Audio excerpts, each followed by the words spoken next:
गणेश सिंह ध्रुव का जन्म 18 सितंबर 1974 को हुआ। उनका बचपन गरीबी में बीता। उस समय जीविका चलाने के लिए 10 साल की छोटी सी उम्र में छोटी छोटी दुकानें खोल व्यवसाय करने लगे। उन्होंने अपनी छुपी हुई कला को पहला शौक बनाया और गणेश दुर्गा की मूर्तियां बनाकर उन्हें उत्सवों में बेचने लगे। फिर उसी को अपना व्यवसाय बनाया। आर्थिक तंगी के उस दौर में अपनी पढ़ाई 12वीं तक पूरी की। गणेश सिंह के पिता धर्मू सिंह ध्रुव, जो कि 35 सालों तक पार्षद भी रहे थे, संघर्षों से भरा जीवन जीने वाले गणेश सिंह ध्रुव ने कभी हार नहीं मानी और वार्ड में होने वाली गतिविधियों में शामिल होने लगे। जनसेवा के क्षेत्र में आगे बढ़ते हुए लोग गणेश सिंह ध्रुव को अपना नेता देखने लगे। लेकिन राजनीति में इनके शुरुआती दौर की बात करें, साल 1986 में शाला नायक के चुनाव में विजयी हुए और राजनीतिक जीवन का आरंभ हुआ। लोगों का समर्थन गणेश ध्रुव को मिलने लगा और 1994 में नगर पालिका के चुनावों का संचालन किया और कांग्रेस से जुड़े। 1994 में रायपुर जिला युवा कांग्रेस के जिला सचिव बने।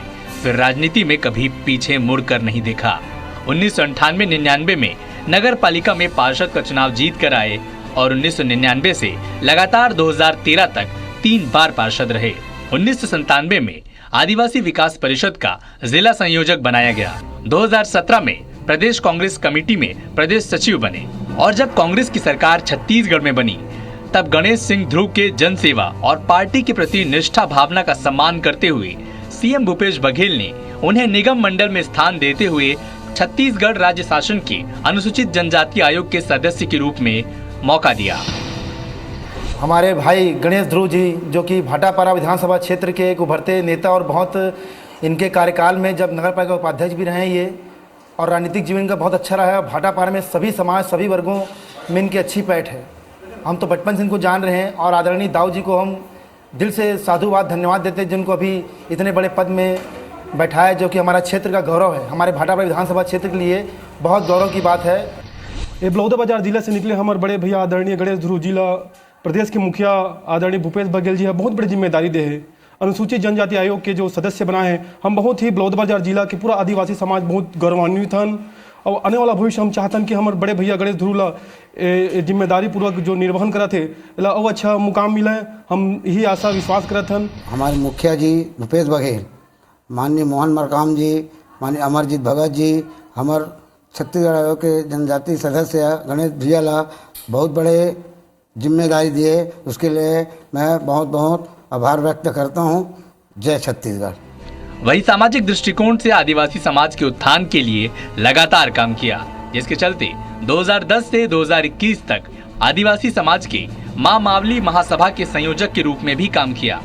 2018 में आदिवासी कांग्रेस के जिलाध्यक्ष बने। 2019 में सर्व आदिवासी समाज के संभागीय प्रांताध्यक्ष रहे। वहीं आदिवासी विकास परिषद में रायपुर संभाग के अध्यक्ष पद पर भी रहे। कृषि से उनका गहरा संबंध है और वो आज भी खेती किसानी कर अपने कृषक परिवार होने का कर्म निभाते हैं। वहीं खेल के क्षेत्र में काम करते हुए 1992 में खेल परिषद भाटापारा के अध्यक्ष पद पर रहे। सांस्कृतिक क्षेत्र में योगदान देते हुए 1994 में छत्तीसगढ़ लोक कला मंच से 2014 तक सदस्य बनकर जिम्मेदारी निभाई। वहीं कांग्रेस सरकार का भरोसा जीतते हुए 2020 में असम चुनाव में विधानसभा का प्रभारी भी बनाया। 2021 में मथुरा जिला पंचायत चुनाव में प्रभारी बनाया गया था।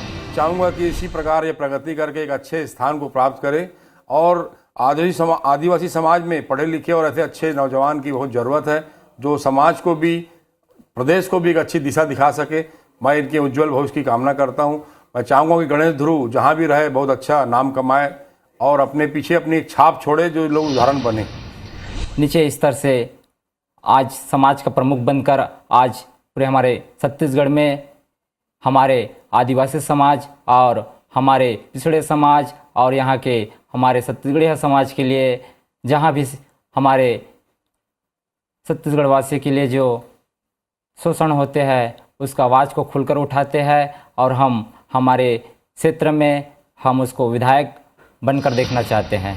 जो भी शहर का काम, जो भी समस्या थी बोलते थे तो करते थे। वार्ड में सभी काम के लिए कहीं मना नहीं करते थे। आज आते हैं जो भी शहर का काम, जो भी समस्या थी बोलते थे तो करते थे। वार्ड में सभी काम के लिए कहीं मना नहीं करते थे। आज भूपेश बघेल जी ने जो इनको पद दिया, सदस्य बनाया है, आदिवासी समाज के सदस्य बने हैं, उसके लिए माननीय भूपेश बघेल को मैं धन्यवाद करता हूँ। वहीं उनकी बहनें बताती हैं कि गणेश ध्रुव ने काफी संघर्षों के साथ जीवन यापन किया, लेकिन उन्होंने हार कभी नहीं मानी और समाज के साथ प्रदेश में उच्च स्थान बनाया। वहीं पत्नी की माने तो अपने पति गणेश ध्रुव के काम से बहुत प्रभावित हैं।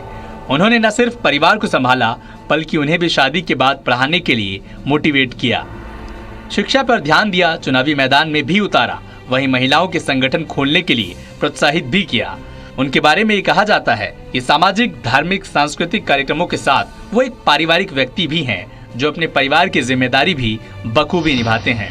धीरे धीरे मतलब अपन ईमानदारी के बल पे, जैसे भी हर चीज़ के प्रेम व्यवहार में सबसे मतलब मिलजुल के हर चीज़ में मतलब आगे बढ़ते गई।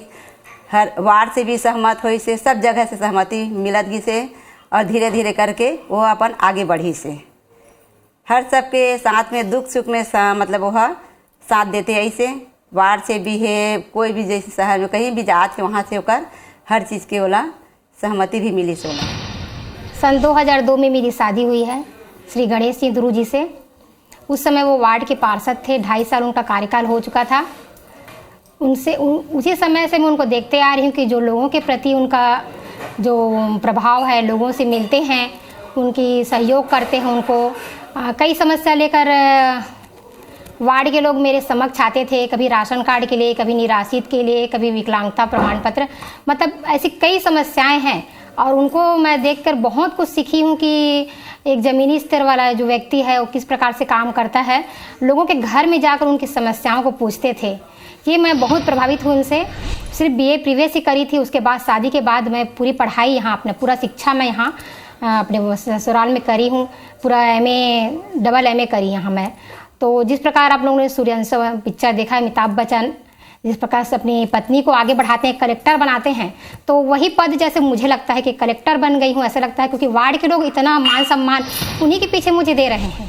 गणेश ध्रुव जहाँ राजनीतिक कार्यों में लगे रहे, वहीं आज भी वार्ड के जब गौरा गौरी कार्यक्रम आयोजित होता है तो मूर्तियाँ वही तैयार करते हैं। उनके मिलनसार और व्यवहार कुशल होने के चलते सेल्फ हेल्प ग्रुप की कार्यकर्ताएं भी उनसे प्रभावित हैं। वो गरीब के लड़का है ना, तो गरीब की स्थिति समझते कि गरीब मन कैसे है और का है। रात ले भी काल ले जितना टाइम भी भैया ला फोन करबे, हमार गणेश भैया दौड़ के मदद करे बर तैयार हो जाते। 15 साल तक वो हमार वार्ड में वहाँ रही से हमारा कुछ चीज़ के कमी नहीं होत रही।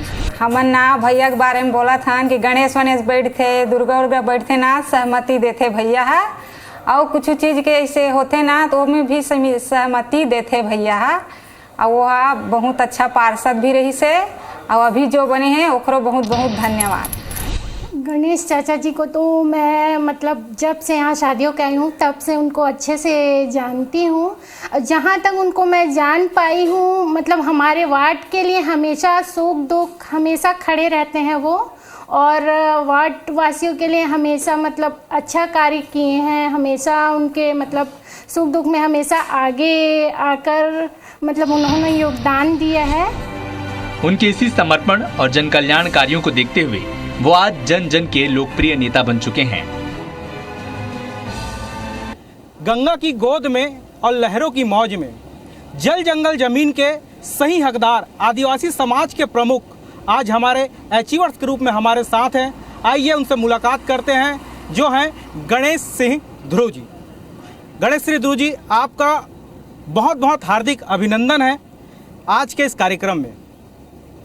सबसे पहले ये बताएंगे कि आपकी जो जीवनी थी, जो पारिवारिक पृष्ठभूमि थी, बहुत ही प्रेरणादायक रही है। किस तरह से आपका जीवन था, किस तरह से यहाँ तक पहुँचे, वो कहानी हमारे दर्शकों को सुनाएं। मेरी जीवनी तो इस क्षेत्र के लोग जानते हैं।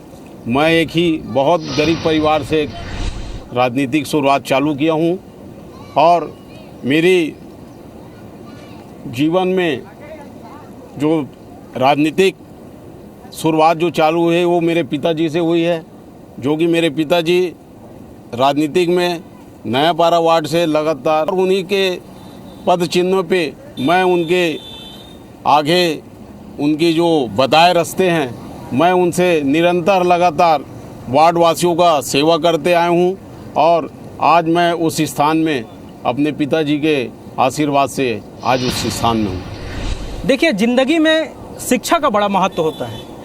जैसे आपने शिक्षा किस तरह से ग्रहण की, जो भी कहानी है बहुत ही संघर्षमय कहानी रही है आपकी, शिक्षा को कैसे प्राप्त किया आपने? पढ़ाई करने के लिए मैं काम भी करता था, रात में काम करता था, दिन में मैं पढ़ाई करता था। जैसा कि शिक्षा के बाद किस तरह से क्या सोचा कि राजनीति में आकर किस तरह से आप काम करेंगे, राजनीति में आपका प्रवेश कैसे?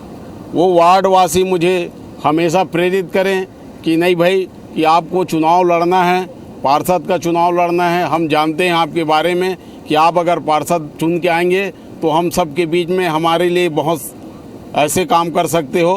तो वार्डवासियों के मांग से और मेरे पिताजी के जो बताए रास्ते हैं वो ये एक राजनीतिक रूप लिया और जिससे मैं राजनीतिक में सक्रिय रूप से भाग लिया। आप क्या देखते हैं कि कांग्रेस किस तरह से योजनाओं का संचालन कर रही है और कौन कौन सी योजनाएं जो लाभ ले पा रही है जनता? विगत 2.5 वर्षों से छत्तीसगढ़ में जब से कांग्रेस की सरकार आई है, माननीय भूपेश बघेल जी के सरकार में आज विकास कार्यों का और सबसे मेन मुद्दा है कि आदिवासियों के लिए जो काम किया माननीय भूपेश बघेल जी ने, वो आज तक किसी भारतीय जनता की पार्टी की सरकार ने आज तक ऐसे कोई काम नहीं किया है। माननीय भूपेश बघेल जी के नेतृत्व में आज आदिवासियों को बस्तर में जो उद्योगपतियों के द्वारा में जो काबिज ज़मीन है, उस ज़मीन को उनसे छुड़ा के उन आदिवासी गरीब आदिवासियों को पुनः वो ज़मीन वापस दिलाएं। जिस तरह से राज्य सरकार ने आप पर भरोसा किया, आपको अनुसूचित जनजाति आयोग का सदस्य बनाया, क्या देखते हैं बनने के बाद किस तरह की समस्याएं जो आदिवासियों की होती है वो आप तक पहुंच रही है और क्या निराकरण हो पा रहा है?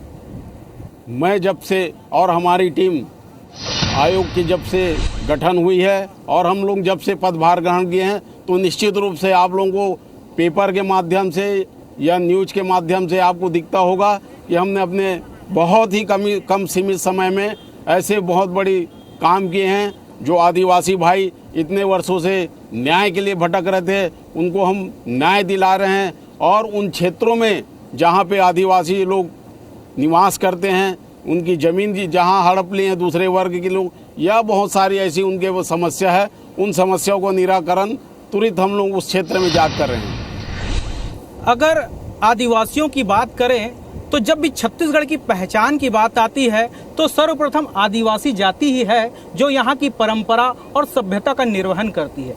अगर बात करें आदिवासियों के समस्याओं के साथ साथ भाटापारा के विकास के लिए, तो किस तरह से देखते हैं कि भाटापारा में और भी क्या क्या विकास होने चाहिए?